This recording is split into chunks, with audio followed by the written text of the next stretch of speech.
Pakistan cricketer Shoaib Malik మూడో పెళ్లి చేసుకున్నాడు. గతంలో భారత టెన్నిస్ స్టార్ సానియా మిర్జాను నిఖా చేసుకున్న మాలిక్ ఆమెతో కొంతకాలంగా దూరంగా ఉంటున్నట్లు వార్తలు వచ్చాయి. కానీ విడాకులు తీసుకున్నాననే విషయం మాత్రం బయటికి రాలేదు. ఇద్దరి మధ్య విభేదాలు వచ్చాయని, ఇద్దరు విడాకులు తీసుకునేందుకు సిద్ధమవుతున్నారని కూడా మీడియాలో బాగా ప్రచారం జరిగింది. అయితే విడాకులపై ఇటు మాలిక్ కానీ అటు సానియా మిర్జా కానీ ఎప్పుడూ అధికారికంగా స్పందించలేదు, ఆ విషయాన్ని ఖండించలేదు. ఇప్పుడు తాజాగా షోయబ్ మాలిక్ పాకిస్తాన్ నటి అయిన సనా జావేద్ను పెళ్లి చేసుకున్నాడు. తన పెళ్లికి సంబంధించిన ఫోటోలను మాలిక్ స్వయంగా తన ఇన్స్టాగ్రామ్ అకౌంట్లో పోస్ట్ చేస్తూ అల్హమ్దులిల్లా అంటూ పేర్కొన్నాడు. కాగా మాలిక్ మళ్ళీ పెళ్లి చేసుకోవడం మాత్రం తీవ్ర సంచలనంగా మారింది. ఎందుకంటే సానియాతో విభేదాలు ఉన్నాయని బయటికి వచ్చినప్పటికీ విడాకులు కూడా తీసుకున్నారనే విషయం మాత్రం ఇప్పటి వరకు ఎవ్వరికీ తెలియదు.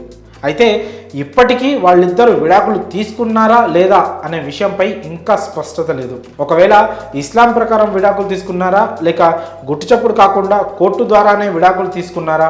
ఒకవేళ కోర్టు ద్వారా విడాకులు తీసుకుంటే ఇండియాలో తీసుకున్నారా లేక పాకిస్తాన్లో తీసుకున్నారా? ఇలా చాలా విషయాలు తెలియాల్సి ఉంది. ఏది ఏమైనా షోయబ్ మాలిక్ మాత్రం మరో పెళ్లి చేసుకోవడం సంచలనంగా మారింది. అయితే షోయబ్ మాలిక్ సానియా దంపతులకు ఒక కుమారుడున్న విషయం తెలిసిందే. ఆ పిల్లాడు చాలా కాలంగా తల్లి సానియా వద్దే పెరుగుతున్నాడు. ఆ మధ్య కొడుకు పుట్టినరోజు సందర్భంగా మాలిక్ సానియాలు కలుసుకున్నారు. అయితే కలిసి ఫోటోలు మాత్రం దిగలేదు. కుమారుడితో విడివిడిగా ఫోటోలు దిగి ఆ ఫోటోలను సోషల్ మీడియాలో పోస్ట్ చేశారు. కాగా సానియాను పెళ్లి చేసుకోవడానికి ముందే మాలిక్ ఒక అమ్మాయిని పెళ్లి చేసుకున్నాడు. ఆ తర్వాత సానియాను రెండో వివాహం చేసుకున్నాడు. మరి మాలిక్ ఇప్పుడు తాజాగా సనా జావేద్